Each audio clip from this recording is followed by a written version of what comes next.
Entrez par la porte étroite, car large est la porte. Facile est le chemin qui mène à la destruction, et nombreux sont ceux qui les utilisent. Mais étroite est la porte, difficile est le chemin qui mène à la vie, et peu nombreux sont ceux qui les trouvent. Matthieu 7, 13-14. Une fois sauvés, nous avons découvert que l'île s'appelait Malte. Les indigènes se sont montrés envers nous remarquablement humains. Ils avaient allumé un grand feu, et ils nous ont tous pris avec eux, car la pluie s'était mise à tomber, et il faisait froid. Or, comme Paul avait ramassé une brassée de bois mort et l'avait jetée dans le feu, la chaleur a fait sortir une vipère qui s'est accrochée à sa main. En voyant la bête suspendue à sa main, les indigènes se disaient entre eux, « Cet homme est sûrement un meurtrier, il est sorti de la mer sain et sauf. » Mais la justice divine n'a pas voulu le laisser en vie. Or, lui a secoué la bête qui est tombée dans le feu, et il n'a eu aucun mal, alors que les gens s'attendaient à le voir enfler ou tomber raide mort. Après avoir attendu un bon moment, ils ont vu qu'il n'y avait rien d'anormal. Tout retourné, ils disaient que c'était un dieu. Il y avait là une propriété appartenant à Publius, le premier magistrat de l'île. Il nous a accueillis avec amitié et nous a donné l'hospitalité pendant 3 jours. Or, son père était aulier, atteint de fièvre et de dysenterie. Paul est allé le voir. Après avoir prié, il lui a imposé les mains et l'a guéri. À la suite de cet événement, tous les autres malades de l'île venaient se faire soigner. Ils nous ont comblés d'honneur et à notre départ, ils nous ont fourni tout ce dont nous avions besoin. Actes des Apôtres 28, 1-10. En parlant des chanteurs, des chanteuses de la pop, une question se pose maintenant. Sont-elles plus proches de ceux qu'elles sont vraiment ou sont-elles plus éloignées de leur véritable moi pour assurer leur succès?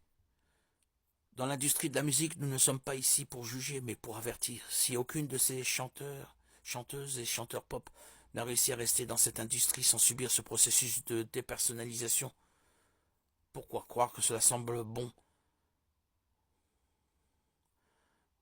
Dans le siècle dernier, le médecin créateur de la psychanalyse nommé Sigmund Freud a déclaré que ce processus de perdre son identité au nom d'une industrie se produit lorsque la personne sent que sa personnalité est divisée. Et pour expliquer ce qu'il a dit, cela signifie que lorsqu'une personne sent que sa véritable identité est partagée entre 2 chemins, elle finit par créer une nouvelle identité pour ne rien perdre. Et c'est exactement ce qui se passe dans l'esprit de la plupart des chanteurs et des chanteuses de musique pop. C'est-à-dire qu'elles finissent par perdre, même s'ils veulent éviter de perdre leur identité. Et une autre grande question qui nous fait remettre tout cela en question et qui est derrière la direction de cette industrie.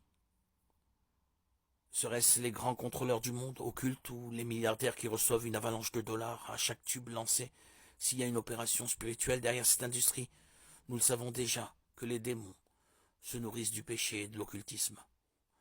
Nous le savons aussi, nous sommes fatigués de savoir que le monde spirituel gouverne le monde physique et que bon nombre d'ébattements de ces chansons sont consacrés aux démons. Et beaucoup de chanteurs de pop ont déjà déclaré avoir vendu leur âme au diable ou avoir incité à le faire. Qu'ils aient vendu leur âme ou non, une chose est sûre. Ceux qui suivent Satan n'ont pas besoin d'avoir l'apparence du diable. Il suffit de le suivre. Et nous savons aussi que c'est précisément à cause des paroles charnelles de ces chansons que des foules continuent à être nourries à chaque clic. Autrement dit, toute musique produite ici sur Terre qui a de la sensualité et de l'occultisme associé à un rythme sonore stimulant nos neurones ouvre des portes à l'enfer et assez de démons pour influencer nos vies. C'est un véritable réseau d'influence. Le prophète Isaïe est considéré comme l'un des plus grands hommes de Dieu ayant jamais marché sur cette terre. Son nom signifie le Seigneur et salut. Reflétant ainsi son message de rédemption et d'espoir tout au long de son ministère, Isaïe a proclamé l'importance de la fidélité au Seigneur, délivrant des messages aussi bien durs que réconfortants avec la promesse de restauration. Un autre thème récurrent dans les prédications d'Isaïe était le Messie, bien qu'il ait vécu environ 700 ans avant la naissance de Jésus, il a prophétisé en détail sur la venue du Fils de Dieu dans le monde. De plus, Le prophète Isaïe a également parlé de la fin des temps et de la seconde venue de Jésus lorsqu'il établira un nouveau ciel et une nouvelle terre. Il dit à ce sujet, les nouveaux cieux et la nouvelle terre que je vais créer subsisteront devant moi, dit l'Éternel. Ainsi subsisteront votre postérité et votre nom à chaque nouvelle lune et à chaque sabbat. Toute chair viendra se prosterner devant moi, dit l'Éternel. C'est précisément sur ces révélations de Dieu à travers le prophète Isaïe que je souhaite vous révéler avec vous aujourd'hui.